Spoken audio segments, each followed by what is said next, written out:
Hello, welcome to the Everton Daily Extra. This might get a new name soon, but just right now, this is what it is today. For the time being. For the time being, this is what it is. Jack with me in the studio. It's very warm. We've got a fan with a bit of oscillation on, Jack, so every now and again you get a little blast. That's nice quite little breeze coming past nice every little bit few of breeze. seconds. Yeah, and it is very warm outside. It's very warm in the studio with all these lights on. But hey ho, hope you're all having a good summer. No Everton to ruin it, which is always a bonus, isn't it? Always a bonus. Is it 15 days? How long ago it was now? The Bournemouth game? Yeah, I think so. Yeah, it was nice to have some good footy the other night as well, to just watch. Yeah, where you don't, for me anyway, I weren't bothered to once. So just put like a good game of like high quality footy on and just watch it and just enjoy it. It's like the first game of footy of like enjoyed for a while. Well over a year. Fair play. Fabrizio Romano has said, basically what he's done there is just recycled news we had out last week, but there you go. No, this has been bouncing around for a while, hasn't it? Everton are very interested in Moussa Dembele, or they were in January. I imagine that hasn't gone away, given he's a free transfer as well. He was brilliant at Celtic, wasn't he? And then when he first went to Lyon, he was really good. And then it's tailed off. So, look, he's been so up and down for Lyon, hasn't he? Because obviously he came in from Celtic, smashed it at Celtic after moving there from Fulham. Went to Lyon, I think his first 2 seasons he done really well. And then in the middle of it, he had quite a poor season as well. And then he got loaned to Atletico Madrid and didn't really play there either. And then he came back, and so last season, like 21-22, he came in again and got 20 goals again. So he sort of bounced back. And then this year, I think he's had a few injuries to start the season off, so he never really got running. And then by that time, Lacazette had come back in and really re-established himself in that side and has smashed it in terms of goals this season. So I think he's not really had much of a look in this year, Dembele. So although his goal return compared to appearances isn't very flattering, that might not really tell the full story. And if you look at his career when he has had a full season of football and when he has been started, he's generally done quite well, hasn't he? Yeah, and again, we sort of know that Everton haven't got like tons of money to spend this time. Everton will spend money, Everton will bring players in, but we're going to have to look around and see what's what, aren't we? And at the age he's at, 26, it's a good age, free transfer. You know, we've got Dominic Calvert-Lewin who's struggling a little bit in terms of fitness and all of that, the stuff that goes with that for the last 2 years. I think he'd make a decent addition, especially if Everton we're led to believe rather, Everton are looking at 2 centre forwards to go with Dominic Calvert-Lewin. So to immediately get one of them for 0 transfer fee, it seems like intelligent business, doesn't it? The only thing that's going round really is that maybe he'll have a slightly higher agent fee or wages or something like that, because they know we're not putting down a transfer fee. But even if you look at it like, okay, say his agent's getting 4 or 5 million, 4 or 5, treat that as the transfer fee then, and that's still a very good piece of business. I'd still class that as Moussa Dembele is a safer transfer than, say, Gyökeres at Coventry, another player we've been linked to. I think he's probably a safer option, and it's probably about a fifth of the price, really, if you're counting the agent fee or whatever it'll be as the transfer fee. So, yeah, I think it'd be a very intelligent piece of business for him. It's not a guaranteed success, but generally when he's been given the reins, he's been allowed to start, and he started the majority of games. He's done very well over in France. He's done well in Scotland as well. I know that's not quite the same bar, but that was early in his career. He was quite young then as well. So, yeah, I think it'd just be an intelligent piece of business. And like you say, if we're looking to bring in another striker as well, if you can immediately get one of them for basically nothing, it's a good start, isn't it? Yeah, we do have to, I think, for everyone's mental health as well. And as well as just being able to put down markers for how we intend to move forward, getting someone in quickly and in time for pre-season training, I think, always picks everybody up, always makes people feel a little bit better. And it's better for, obviously, Sean Dyche and his coaching staff to have a new player in on day one and integrate them into the club and all that. And I just think if Everton will be looking to offload Neil Maupay this summer, absolutely they will. The Ellis Sims thing we know it's up in the air. There's clubs sniffing around him. So therefore, for me, I think he'd be a decent addition. And you're right, he's been a little bit up and down at times with the goals, but I still think in terms of his attributes, I think his attributes would be what we need as well. He's over 6 foot, can move. A little bit of pace, bit strong.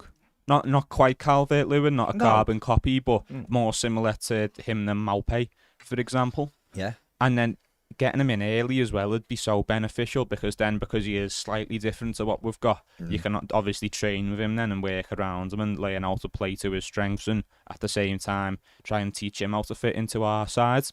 So that would be beneficial as well. Yeah, absolutely.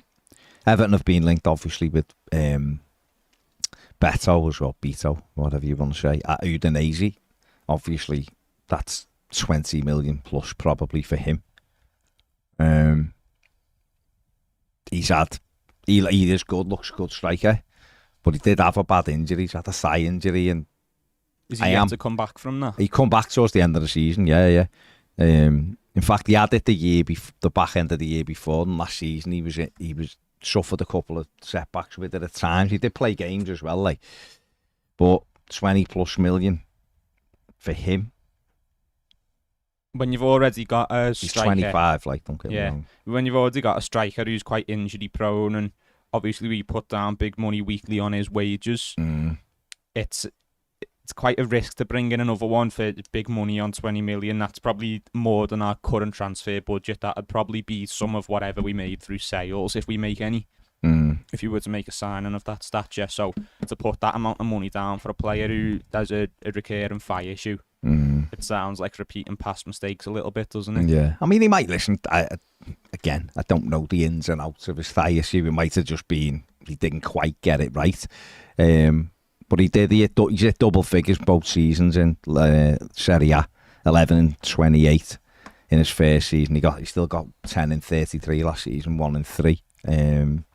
So he's 21 and 63 for Udinese. So he's not doing too badly there. Overall, what is he? 55 and 146. So 1 in 3. Yeah, a little bit better than 1 in 3. Than 1 in 3. And that's right the way across his career. So, let's have a look at that compared with Moussa Dembele's record. And This is all of his 26. His professional first team games played. So there and his goal scored, and I'm not put under 21 or anything in. No. But this is all competition. So 325 games, 133 goals scored, 28 assists. His fee is free, and he's 26 years of age. So all in all, it's a decent goal return. Well, that's another one. He's not a proper number 9. He's not just like a goal scorer. He's mobile, isn't he? So he's another 1 in 3. Yeah, isn't he? So okay, now we'd all love 1 in 1 like Haaland is, or 1 in 2. But just right now, wherever now, we've got to manage that how we can do it. And I think both of these strikers, and I'd love both of them, by the way, and Dom, and imagine if they be your front three. And now obviously people will question, can we carry 3 strikers? But Sean Dyche does play 2 up front at times. So, and 2 of those strikers would have had injuries, wouldn't he? So you've got to look at it that way, haven't you? So yeah, I don't know. I mean, what are your thoughts with that? Looking at his goal record there, that's better than 1 in 3. So if he carried that into the Premier League, that'd be around 13, 14 goals. That's a brilliant return for the team who were in our position last year, because that could mean at least 10 more points, which just completely changes the fabric of your season. And yeah, I think you're absolutely right. We definitely need 2 strikers, and they might not all get on the pitch at the same time. If we bring in, say for argument's sake, Dembele and Beto and Calvert-Lewin, say he's fit, they won't all get on the pitch at the same time, because we will have injuries in them, and you do have to rotate as well. And it's also nice to have different options for different games and different styles. Be able to play 2 up top, be able to play 1 but push them up a bit higher. And obviously, we've had 2 strikers with 2 sort of different profiles this year, but we didn't really come up with different ways to play. We just sort of tried to replicate how we normally play, but with Maupay up top, and that didn't work. But if you do it properly, you bring them in to start a pre-season, you work out, okay, this is what you're good at, this is what you're going to do when you're in the side, and then you build the team around that as well. So you can have different styles of play, you can have different options. And I think that's the main thing, because obviously we need at least one striker.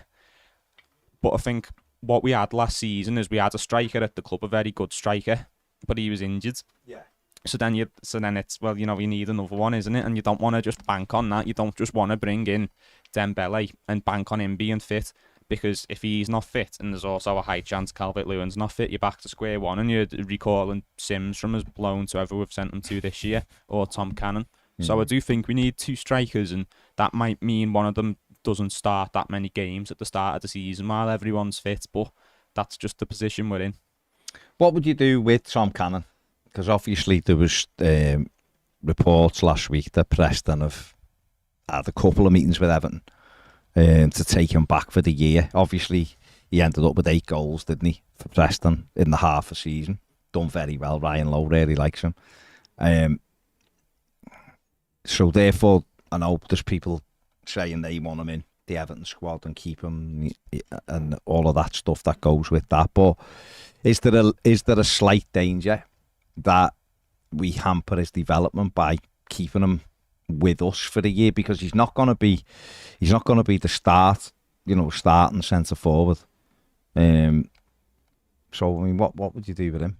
Well, I mentioned you're going to have strikers and one of them's not going to play every week, and that does really need to be the case. But I don't think that should be Tom Cannon, because, like you say, that would hamper his development. And I think there's a very good talent in Tom Cannon.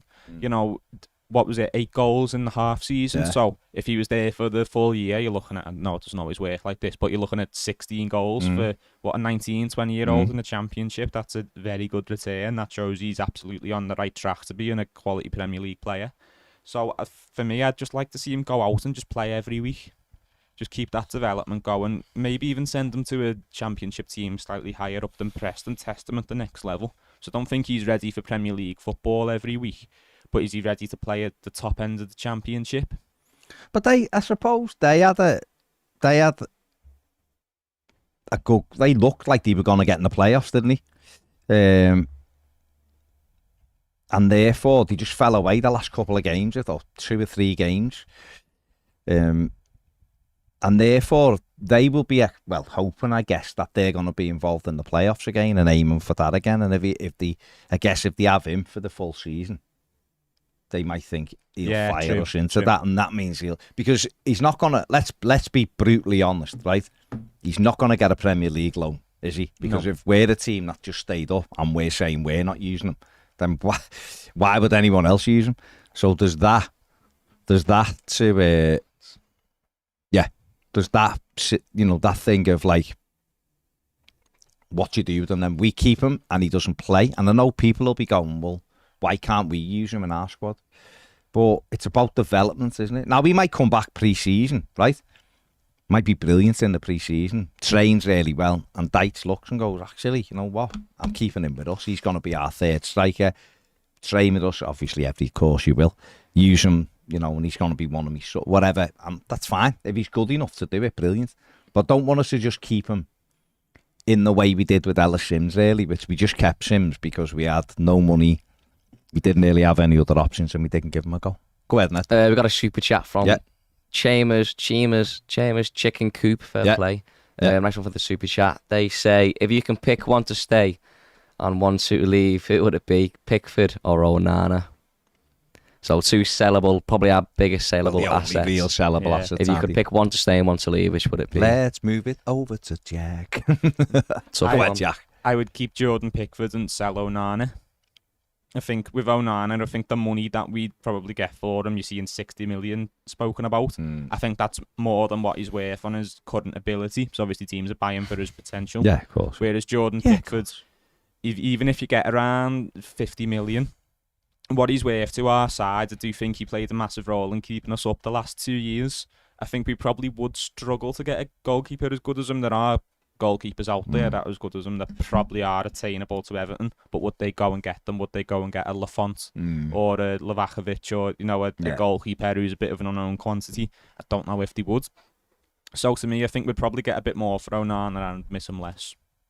Yeah, it's a difficult one, isn't it? Because obviously the whole thing about it is like you've just said, he's been, he's our goalie. He's been our goalie for 6 years. He's been instrumental in us staying up the last 2 years. I think he's had a brilliant 2.5 years. I really do. I think before then he was erratic at times. He was brilliant in some games, and you couldn't rely on him in some games because his head seems to just go in games. But I don't think that's been an issue for 2.5 years. I think in the main, he's performed quite high, of a high standard, really. Is there better? Yeah. There's this thing with Pickford and Pope and Ramsdale and people, who's the best? I still think he's the best of the three. I'm not saying in 2 years he'll be better, and Ramsdale might be better in 2 years, I don't know. But what I've seen of Ramsdale, I'm not that impressed, I'll be honest. I think if Arsenal had a better goalie, they'd have won the league, or been close to it. So, well, they were close to it. I think they might have won it, or, being within a couple of points. To the wire. But Ramsdale is good, and he's younger, so he will, if he settles down, stops making silly errors, he will get better. So it's not I haven't got a blind spot for Jordan Pickford. Because right now for Everton, he's doing really well. My issue is, seeing him linked with Manchester United yesterday, and it said something along the lines of United are ready to pay 30 million for him. It's like, then they can jog on then. Yeah. He's England's #1 goalie, and he's our keeper, and he's just signed a new contract. So, for me, he's at least £40 million. Whether people might laugh and go, it's not worth that. That's what he's worth. In fact, he's probably worth more to Everton than that. Onana, and again, sorry, to finish Pickford off, I'm sure Everton could go and get a good, steady goalie for 10-15 million quid, who we wouldn't notice massively the drop off, as in because he's steady, and reinvest the rest of the money back into the squad. But Pickford there's a lot with Pickford. He's the character and the way he is and all of that. So we can rely on him now. There's a lot of different things that set him aside from just getting a random in. Because I'm basically covering myself there if he does go to United to say the world isn't over. As for Onana, listen, brilliant getting him in. The kid's got loads of potential, high ceiling, I think. Was he great all season? No. There was times when he looked great. There was times when he wasn't in the game. No amount of doing this will make up for a poor performance. Stuff. Exactly. And you never want to sell players. Of course, as you're a football club, you want to build. You're looking at other clubs building. Aston Villa just got Yuri Tielemans on a free. Well, they've already got the building they've got a side that's done well, and they've now put a really good player on top of that. And yet you're looking at us and we're going, can we get a free transfer of a striker? And so then selling one of your big potential players obviously but it feels like the wrong thing to do. However, we don't have a big pot of money, and if we did get a bid of £60 million for Amadou Onana, and we could reinvest the majority of that back in, or certainly pay whatever he's due, and that other money can go back in, and then you're creative, he may be the one that you would sell. Yeah, I think with Onana, who I'm quite a big fan of as well, bad vibes, I don't want anyone to think I'm slagging him off here, but I think if he gets anywhere near his potential in the next few years, he won't be at Everton, because Everton won't be a Champions League club in the next few years, and I think that's what teams are looking at him for. That's his sort of presumed ability, or potential rather. So he's either going to move on, and I think we all know that, or he's not going to hit his potential. He's not going to hit the heights we all think he can. Yeah. And it's a weird one with Onana because he arguably doesn't get in our starting 11 if you're prioritising James Garner over him, potentially. There's times at the end of the season where he'd been dropped. But then on the other hand, some of the best individual performances we've seen from an Everton player this season also came from Onana, if you look at the Arsenal game or the Southampton game. So it is a weird one, and you can just tell how he's very talented but very raw, and some things just don't come quite as naturally to him as others, in terms of taking too much time on the ball. Just like Sean Dyche said in his first post-match press conference, he needs to understand the other things of the game, needs to know the dark side a bit more. It's the intelligence, the ability and the physicality is all there, but he just needs to sharpen his mind a little bit, and that'll come with experience and working under a manager like Sean Dyche. But in the meantime, if teams are looking at him thinking, we'll give you double what you paid for him, and we don't have money to spend, I wouldn't like to see him go, but I'd like to see Everton flip a player for twice the profit. Well, that's got to be the aim, hasn't it? It's got to be the aim with, I mean, again, you don't want to be in a place where every player you get, you're looking to flip and go, well, we'll sell him and the world will be, we'll sell him in a year, and because how do you build? But what Everton need to get into a position, in my opinion, is we need to bring players in, 2 or 3 of them, with the intention that one of them we are flipping, the other 2 can grow into the team, and then when we flip the one, the next couple come in and they go, and then all of a sudden you've got 5, 6 in that team that you've built, and 2 you can sell for double money or certainly make a profit on and reinvest. That's the only way Everton get out of this. Everton do not get out of this situation any other way. The profit and sustainability, or FFP as it's known, is changed this summer, but European, I'm not sure. I need to ask John. I don't know enough of it, so don't ask me questions on it because I honestly haven't got a clue. Just right now because I haven't read the bit on it, but that's already changing for European clubs. So I don't know whether that's changing in the Premier League, but it won't change to the place where Everton can just go, we can do whatever we want. Hook, yeah. No, so we have to come up with a new plan, and the new plan has to be, and us as a fan base, if Everton bring in 2 players who we look and go, why have they got him? We have to just trust the process and go, okay, if Everton bring in younger players and people haven't heard of, we can't lose our shit and go, what's going on? This is a joke, because they could be players with potential. Brighton players, imagine if Everton would have signed Mitoma from, he was playing in a university league, and Everton get paid $4 million. Our fans, some of our fans would be fuming.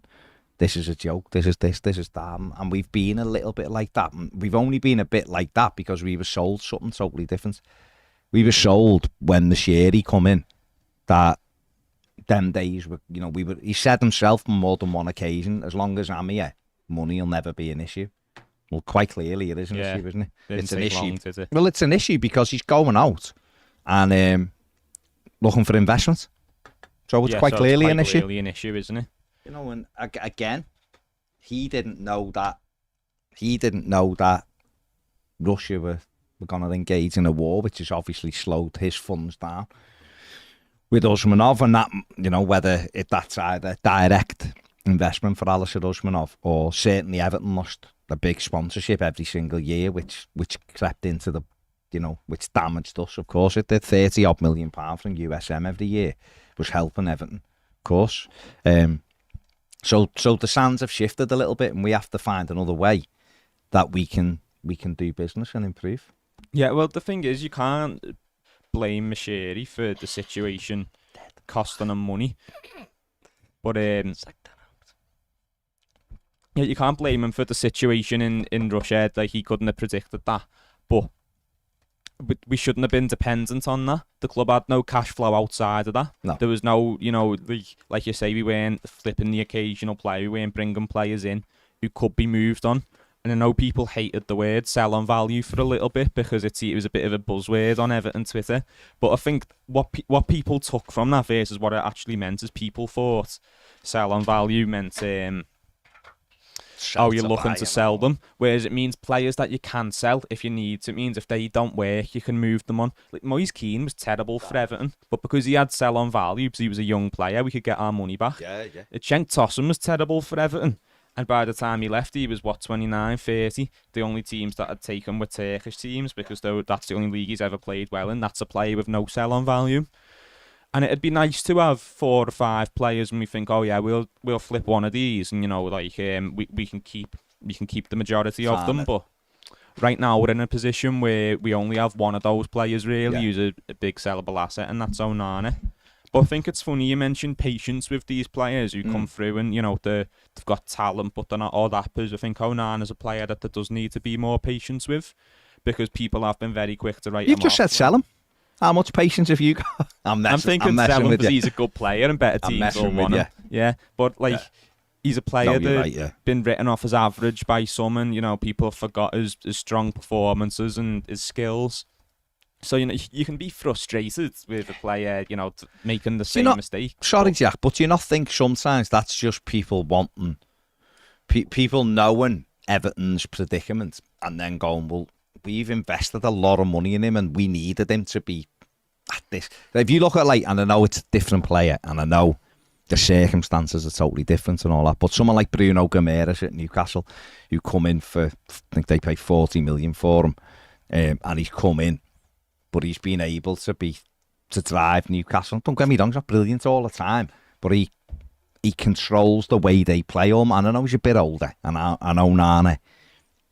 If you've known about Onana, you knew that he hadn't played a lot of football. He was basically played very little first team. 11 starts he had the year before. He played 30 odd games, but it was subs. Tom Davies has ended with 20 something appearances last season, but I think he only started 4 games or something like that. So there's coming on with 3 minutes to go isn't an appearance really, is it? So, and it's not, I'm not saying those people are wrong because they shouldn't have had. What I'm saying is, when you're just looking at it and you've invested a pot of money, you want that main pot of money to be dragging you through games. Say absolutely. Like Onana would have been Decore at the end of the season, and Onana would have got 5 goals and 2 assists and really affected it. I think a lot of people would be going, brilliant, absolutely brilliant.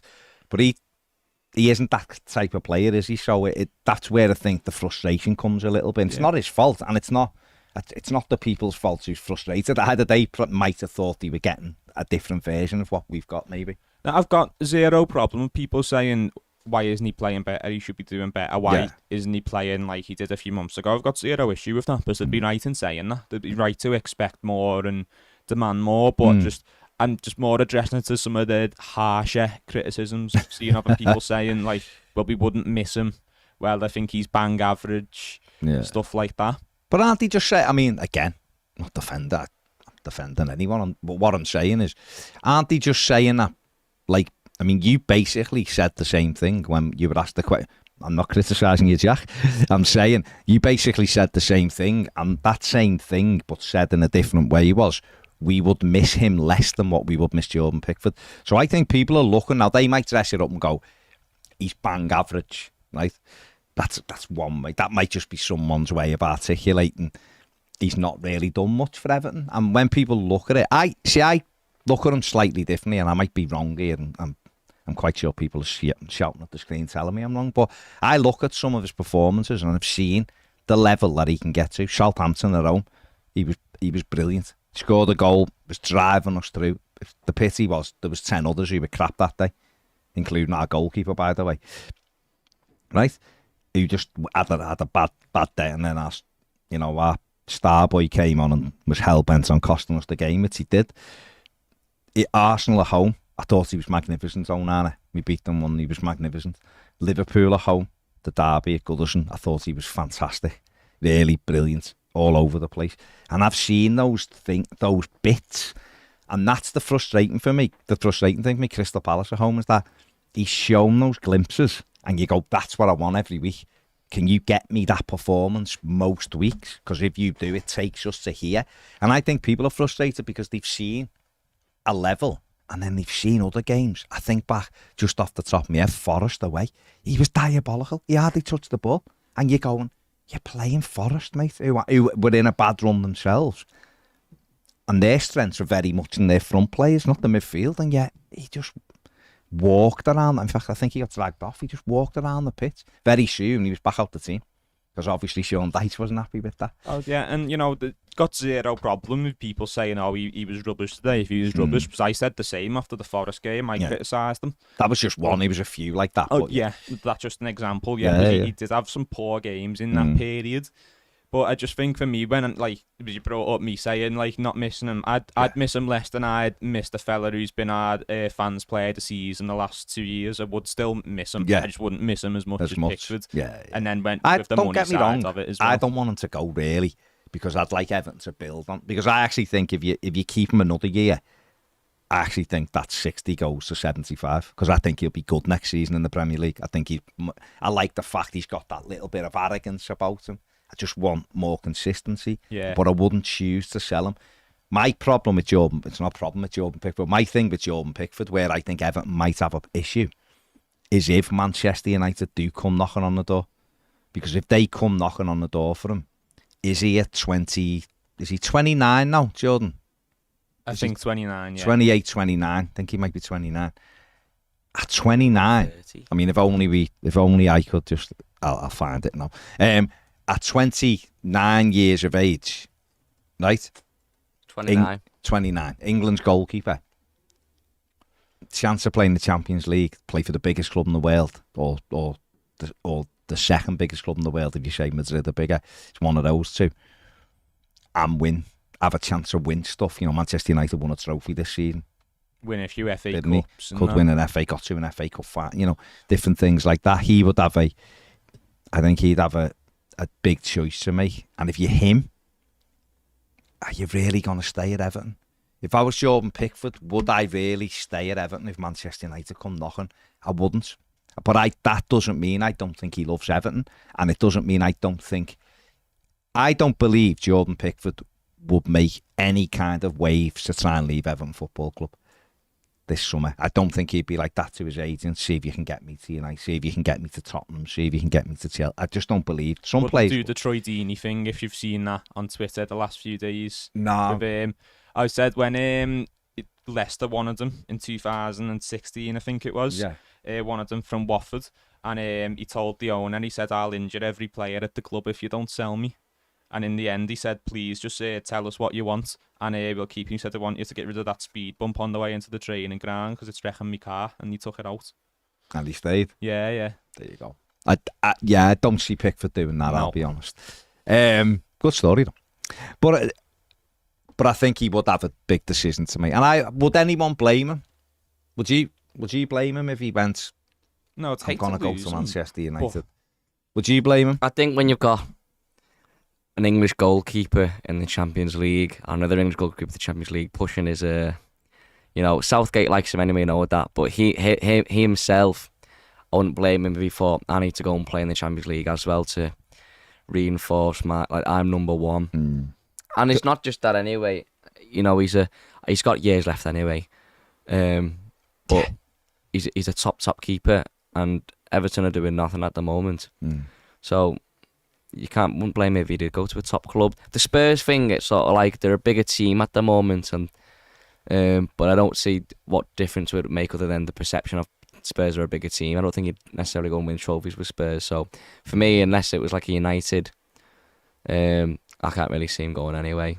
Bear in mind as well, this is a player who has no prior affiliation to Everton. It's not like he grew up an Evertonian and he'd be leaving his boyhood club or anything. He's obviously very fond of the club and loves it a lot and has a lot of respect for the club. But it's not like he'd be, turning his back on his boyhood club or anything. It'd be a player who likes the club he's at a lot, reluctantly leaving it because it's obviously a much better career move for him, and it's like a relegation fight or like bottom half versus Champions League and potentially winning cups and playing for like the biggest team in the world. Like you say, it's you couldn't blame him, or I'd hate to lose him. And this, I'm not trying to give him reasons to. I'm not trying to make it sound amazing for him or anything, but you couldn't hold any ill will towards him if he did. No, absolutely. I'm just looking to see what people are saying there. Garen says Onana's a huge prospect. He is. We know he is. That's what we're saying. Metaphorically and literally as well, because he is quite big, isn't he? Wormy Spoon says, what does Onana do? And the Blue says, every now and again Onana will drive us forward, but that's not his game. That's the equivalent of a defender hitting a ball, so he'll never do it again. But he does do it, though. If you go and watch him for when he was playing in France, he does drive Belgium, he drives them forward. I get it. I actually think he's going to end up a number 6, like a Rodri type, in that, not exactly the same as Rodri, and if he scores the win in the Champions League finally, he'll have done well in his career, the kid. But that ability to take the ball, but he's also that physical presence to win things. I think he could be brilliant there. But just right now, while you're developing him, he's between two positions, isn't he, almost? What I don't think he is Fellaini. I don't think you can throw him off the striker and go, just be big and win headers. He's just not that type of player at all. I think, tackling and all that Corey's stuff. more like Fellaini, isn't Yeah, as a midfielder, he can do that role. So, yeah, listen, Onana, big prospect, but if people want him, if people want to take that gamble with him and spend that money, do it. Because I think if you put him in a good side, I think he'd develop. The other thing as well, and it is a thing, is I've seen someone just saying, Baz, we can't sell. We need to rebuild, not sell our assets. It was Mark. I know, Mark, I'm not advocating selling the assets, but the problem is Everton will have a very limited transfer budget, and therefore, what do we do? Well, yeah, here's your choice, right? Let's be like, as John Blaine would say, let's be binary with it, right? So you've got a yes or no.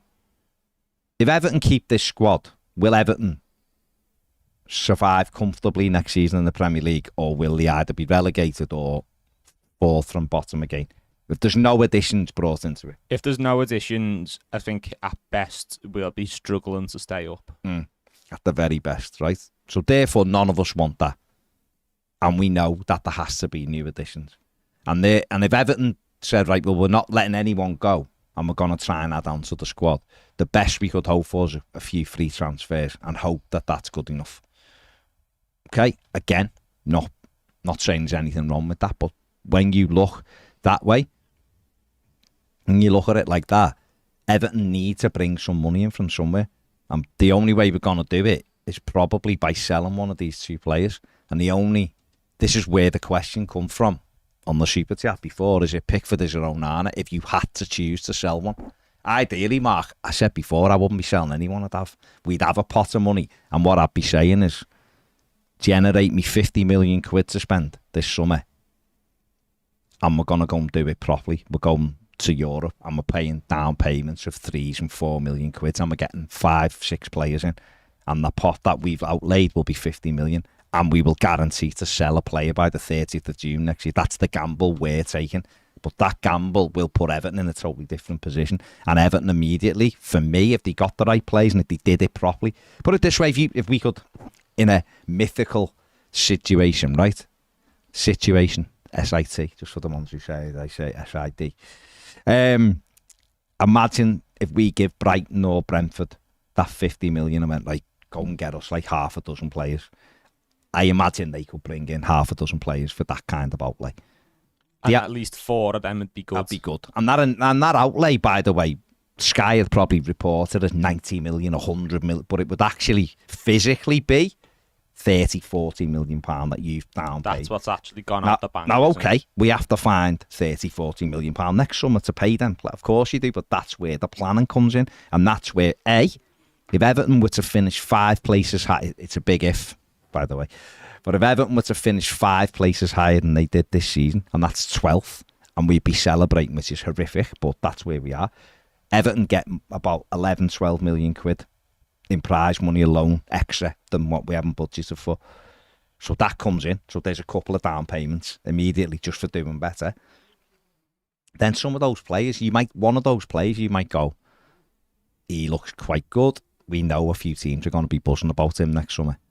So we'll do the deal on him. We'll take the hit on that. We've got 5 in. We'll take the hit on 1, like we were saying before. I think that's the only way we can ever position ourselves back where we can actually build on top of stuff. Well, the club needs to generate money somehow, doesn't it? That's the main thing. We can't just rely on having a rich benefactor that'll always be able to pump money in. And then through no situation relevant to football, we'd lost our benefactor in a way. We lost Usmanov and his millions and his sponsoring the corner flags on Finch Farm and finding creative ways to funnel money into the club. We lost that, and that wasn't really a situation in which the club could preempt. But what it did expose is that the club wasn't making money any other way. The club wasn't generating money. On, mate.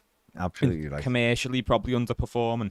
But that's something John Blaine could probably tell you more about. But what I could tell you more about is we weren't bringing in the players who could be moved on. Jack, I think our commercial revenue, I might be massively wrong here, but I'm sure I got sent it the other day, and again, I'm sure it's 30 or 40 million quid. Everything, all in. Oh, that's it.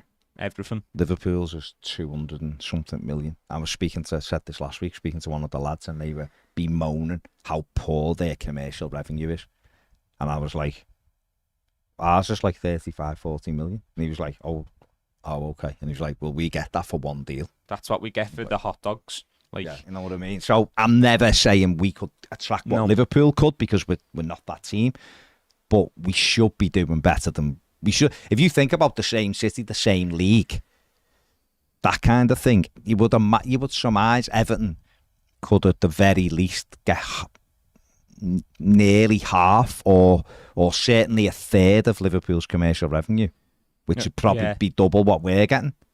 I think it's a third of it. Yeah, a third. It's not that much. And we when we move to new stadium next season, our revenue will go up. More seats, more commercial, more sponsors. Exactly. Yeah. I think it's the top six thing, really, isn't it? Because I imagine there is quite a steep drop off from the big six and the rest of the clubs. But obviously the club could be doing more if it's only generating 30-40 million. You're like, can do a little bit better at least, can't it? You'd expect so. But then the other thing is bringing in players for 20 plus million, 25 million, 30 million, and leave for nothing, or next for nothing. Your Walcott, your Allens, your Cenk Tossens, your Yannick Bolassis, your Morgan Schneiderlins, all players who come in for big money and then leave for nothing at the end of the deal, or we get very little for. Yeah. And if you bring it, it's like I said with Moise Keane, that player can underperform.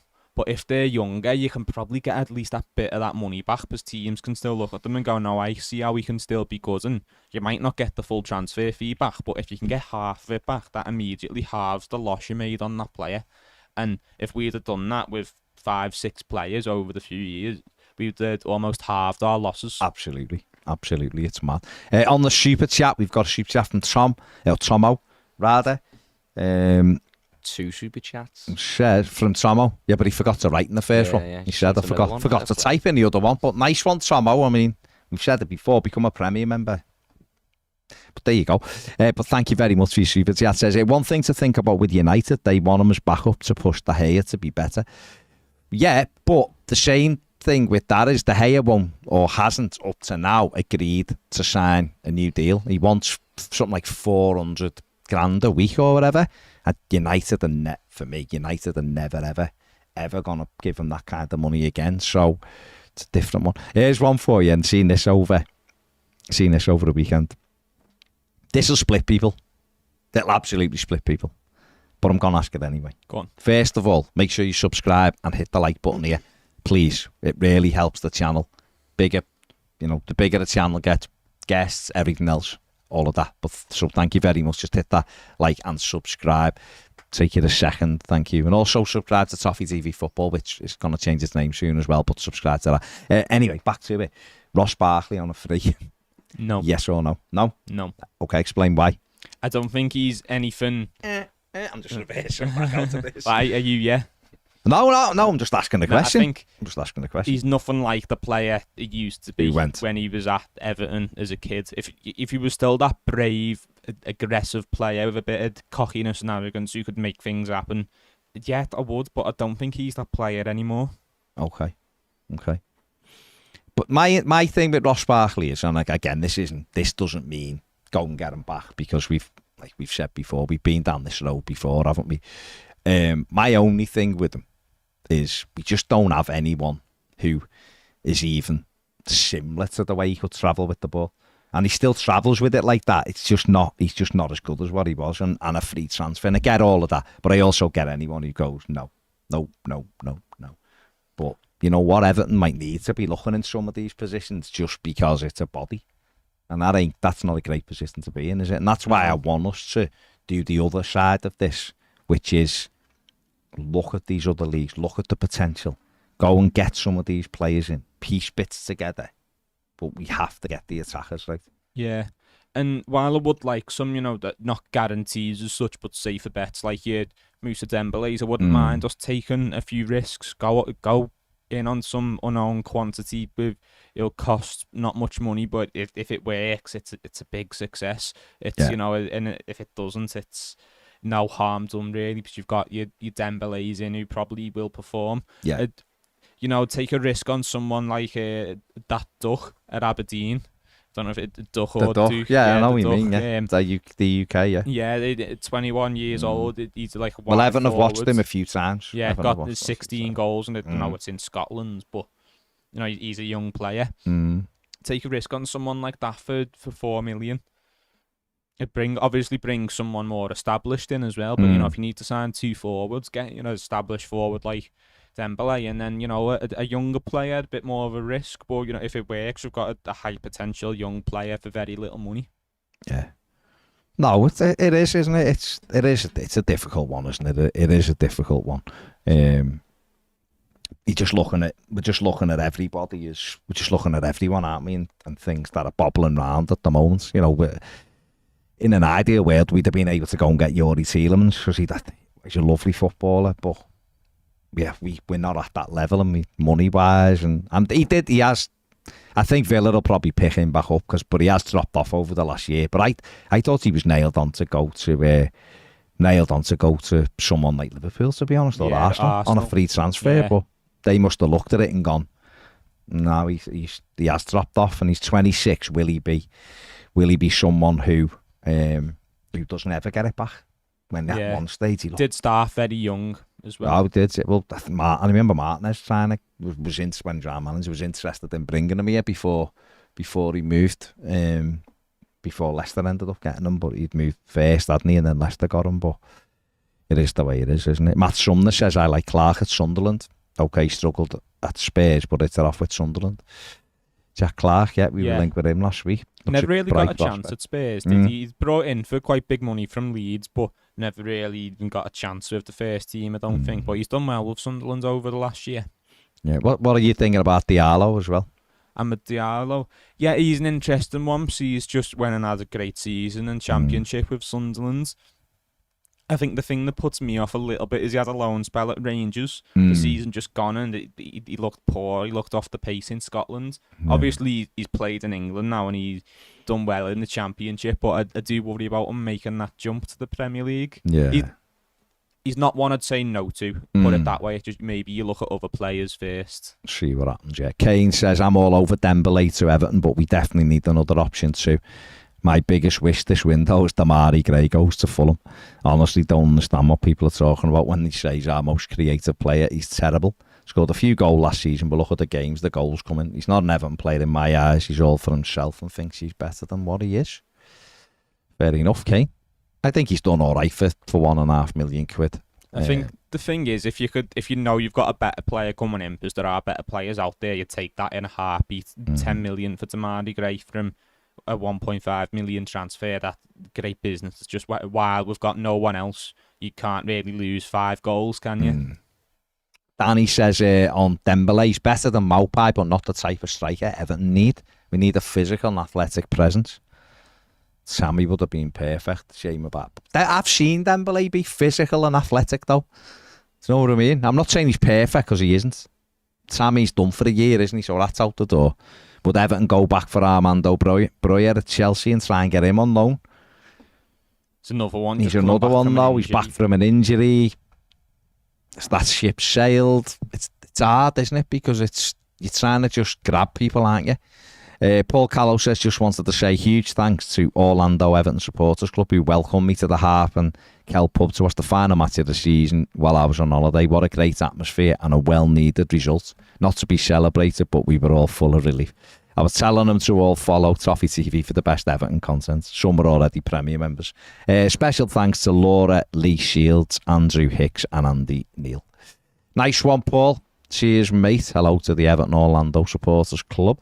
Spruce says, hi lads, last night I was randomly going through YouTube and ended up watching Everton 4, Brighton 2 game from the COVID season. 2 things of note.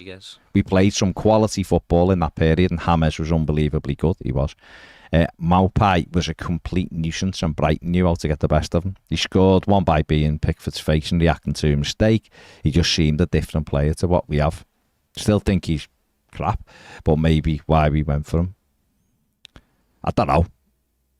He had a bit more spring in his step at Brighton, didn't he? But you just don't know if that ship sailed of him. Like he said the other day, he's flourished in England for a while. Maybe the flowers wilting a little bit now. Maybe he's been an angry man for a long time. Maybe he's starting to mellow out a bit.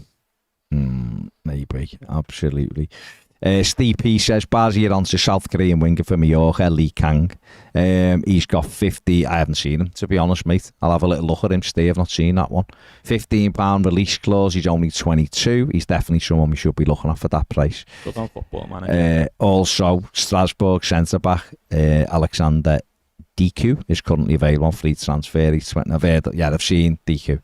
He's on 20 grand a week. Makes sense. They're the type of ones, aren't they? The same with, Martins or Caracol, as he is, who's the left back free in Germany. The same, we talked before, haven't we, about Boniface. There's loads who we could be all over, and we should be all over. You've mentioned Boniface, you've mentioned Emmanuel Emger. For less than that, I'd rather have either of them two regarding the price. No, you're right, Steve. Everton, these are the ones we've got to go for. Forget about the likes of, Weghorst and Che Adams. Be a bit creative. Stephen Lamb says, anyone heard how Pages got hammered on Friday night at Ned's gig? That's not good. Where were you gigging, Ned? It's not good. St Helens. I don't know if hammered is accurate. But, Right, last couple. Dan Wyatt says, not sure if I'm impatient or just infuriated with Everton's recruitment. 30 minutes on transfer.com. It's clear there's so many decent and realistic players in all positions on a free.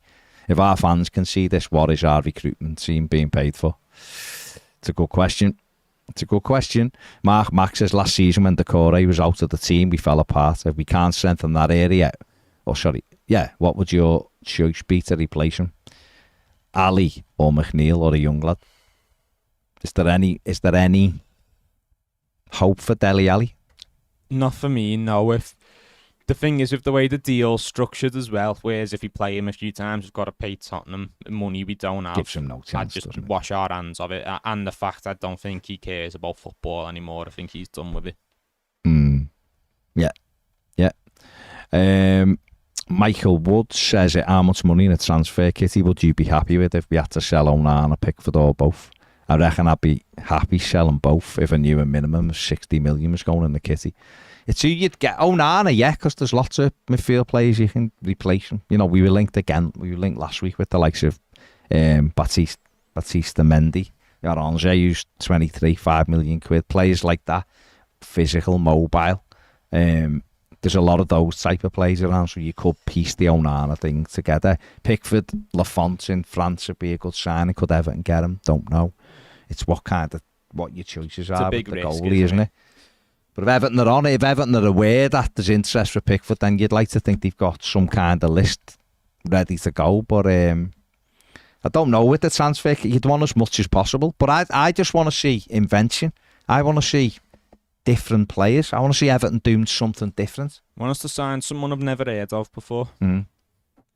You want to see more of a structure. We were talking about this on, I think, Friday or Thursday, about when we were bringing in players like Bradthwaite and Dominic Calvert-Lewin for the money we did. You could see a plan and a structure with them. You don't get that now. And even players like Onana, we should have his replacement coming in ready at the age of 17, 18, and so they can walk into the first team when he eventually leaves, and it's the same sort of player. You don't have to go out and find someone exactly like him or change the style of play because he's out the team and someone else completely different is back in.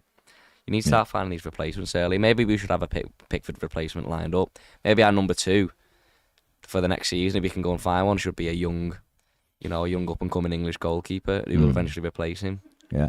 Good shout. And Jonathan Ricketts says Dembele and Martins and Robles on a free would make perfect sense. Sell Gray for 10 million, get Diallo on loan, sign Gyökeres for 8 million plus Sims.